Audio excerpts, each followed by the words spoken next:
नमस्कार, आदाब, सत श्री अकाल। दोस्तों, हम सभी को पता है जिसने लाइफ को खुलकर जिया उसी को मुकाम भी मिले और खुशियाँ भी। जो सोचता रह गया वह तो बस सोचता ही रह गया। हो सकता है कि आपने किसी मंजिल के लिए सफ़र शुरू तो किया हो, लेकिन बीच रास्ते में ही आपका सामना बहुत बड़ी मुश्किल से हो गया हो। ऐसे में शायद आप लौटने की सोच रहे होंगे, लेकिन मैं कहूँगा कि इस रास्ते से वापस आने से पहले आप एक ऐसी सक्सेस स्टोरी सुनिए जो बताएगी कि मंजिल का सफ़र शुरू कर ही दिया है तो अब पीछे मुड़ने की क्या ज़रूरत। और यह सक्सेस स्टोरी एक ऐसे ब्रांड की है जो बिल्कुल अपना सा लगता है। भले ही हम इसे पैरों में पहनते हैं, लेकिन यह हमारे दिलों पर राज करता है। तो आप तो समझ ही गए होंगे कि मैं किसकी बात कर रहा हूँ।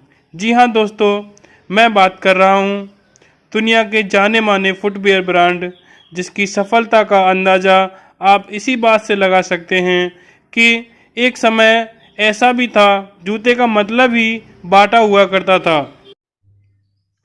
लेकिन पैरों से हमारे दिलों पर राज करने वाले बाटा ब्रांड का सफ़र इतना आसान नहीं था और इसकी शुरुआत एक मोची के घर से हुई थी और फिर मेहनत और अच्छी सोच के दम पर टॉमस बाटा ने इसे पूरी दुनिया पर राज करने वाला फुटवियर ब्रांड बना दिया। तो चलिए दोस्तों, इस ब्रांड की सक्सेस स्टोरी को हम शुरू से डिटेल में जानते हैं। तो कहानी की शुरुआत होती है 1894 से, जब चेकोस्लोवाकिया के शहर जलीन में थॉमस बाटा ने अपने भाई एंटोनिम और बहन एना के साथ मिलकर जूते बनाने की शुरुआत की। और इस कंपनी में उन्होंने 10 एम्प्लॉय भी रखे। हालांकि टॉमस का यह काम नया बिल्कुल भी नहीं था, क्योंकि उनकी कई पीढ़ियां मोची का काम करती चली आ रही थीं। लेकिन अपने इस हुनर को इतने बड़े स्तर पर आजमाने का रिस्क केवल टॉमस बाटा ने लिया।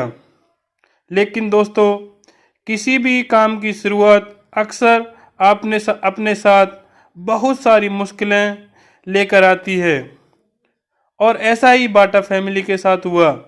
जब कंपनी स्टेबल करने के अगले साल टॉमस बाटा को पैसे की कमी का सामना करना पड़ा और कर्ज में डूबे टॉमस ने लेदर के बजाय कैनवास शूज बनाने का फैसला किया। लेकिन इस फैसले ने एक नई आइडिया को जन्म दिया और कैनवास सस्ता होने की वजह से उनके द्वारा बनाए गए जूते बहुत तेजी से पॉपुलर होने लगे। इसके बाद कंपनी की ग्रोथ भी बढ़ती चली गई। कुछ साल बाद 1904 में टॉमस अमेरिका गए और यह सीख कर आए कि बहुत सारे जूतों को एक साथ बनाने का कौन सा तरीका अपनाया जाता है। फिर उस टेक्निक को अपनाते हुए उन्होंने अपनी प्रोडक्शन पहले से कहीं ज़्यादा कर ली। फिर उन्होंने ऑफिशियल लोगों के लिए एक जूता बनाया और इस जूते को इसकी सिंपलिसिटी, स्टाइल, लाइट वेट और प्राइस के लिए काफ़ी पसंद किया गया। इसकी पॉपुलैरिटी ने बाटा कंपनी की ग्रोथ काफ़ी हद तक बढ़ा दी। लेकिन आगे चलकर टॉमस के भाई एंटनी की मृत्यु हो गई और उनकी बहन भी शादी करके चली गई, जिससे अब वह अकेले पड़ गए। लेकिन टॉमस बिना रुके चलते रहने का इरादा रखने वालों में से एक थे। उन्होंने अपने छोटे भाइयों को बिजनेस में शामिल कर लिया, किसी भी प्रॉब्लम को अपने ऊपर हावी होने नहीं दिया। और साल 1912 आते आते बाटा कंपनी के एम्प्लॉय की संख्या लगभग 600 हो चुकी थी और 1914 में वर्ल्ड वार हुआ तो क्वालिटी और कंफर्ट के लिए पहचाने जाने वाली इस कंपनी को सेना के लिए जूते बनाने का बहुत बड़ा ऑर्डर मिला और 1918 तक चली वर्ल्ड वार के दौरान ऑर्डर टाइम पर पूरा करने के लिए बाटा कंपनी ने एम्प्लॉय की संख्या 10 गुना बढ़ा दी और इस कंपनी ने बहुत से शहरों में अपना स्टोर भी खोल दिए। दोस्तों, टॉमस बाटा के साथ अब तक सब कुछ बहुत अच्छा चल रहा था, लेकिन वर्ल्ड वार खत्म होने के बाद ज़बरदस्त मंदी का दौर आया जो बाटा शू कंपनी के लिए बहुत बड़ी प्रॉब्लम लेकर आया। लेकिन इस बार भी थॉमस ने इन प्रॉब्लम को बहुत अच्छी तरीके से हैंडल किया और कंपनी के लिए एक रिस्की फैसला किया। उन्होंने किया कुछ यूं, शूज की प्राइस आधी कर दी और फिर कंपनी के वर्कर्स ने भी उनका बखूबी साथ दिया और अपनी तनख्वाह में 40% की कटौती करने को तैयार हो गए। कहते हैं ना कि बिजनेस असल में टीम वर्क होता है। अगर आपकी टीम आपके साथ है तो कोई भी प्रॉब्लम आप पर हावी ही नहीं हो सकता। और बहुत ही जल्दी हाफ रेट के रिस्क और टीम वर्क ने एक ऐसा कमाल कर दिखाया कि मंदी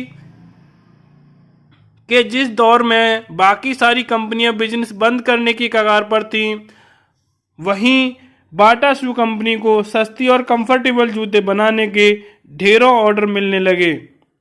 बस यहाँ से थॉमस और उनकी कंपनी बाटा ने कभी भी पीछे मुड़कर नहीं देखा और धीरे धीरे वह दुनिया की सबसे बड़ी फुटवेयर ब्रांड बन गई और मौजूदा समय में बाटा 70 से भी ज़्यादा देशों में अपनी पहचान बना चुकी है। और कंपनी के हेडक्वार्टर की बात करें तो वह स्विट्जरलैंड में मौजूद है। दोस्तों, इस सक्सेसफुल ब्रांड को बनाने वाले थॉमस बाटा 1932 में इस दुनिया को अलविदा कह गए, लेकिन उनकी ज़िंदगी ने हमें बहुत कुछ सिखा दिया और मुझे उम्मीद है कि आप इस स्टोरी को देखने के बाद अपने सफ़र को बीच में छोड़ने का इरादा भी छोड़ चुके होंगे। और किसी ने सच ही कहा है, जो बीच राह में बैठ गए वह बैठे ही रह जाते हैं, जो लगातार चलते रहते हैं वह निश्चय ही मंजिल पाते हैं। दोस्तों, आपसे एक रिक्वेस्ट है कि मेरा आगरा में शूज़ का बिजनेस है। अगर आप लोग शूज़ का बिजनेस स्टार्ट करना चाहते हैं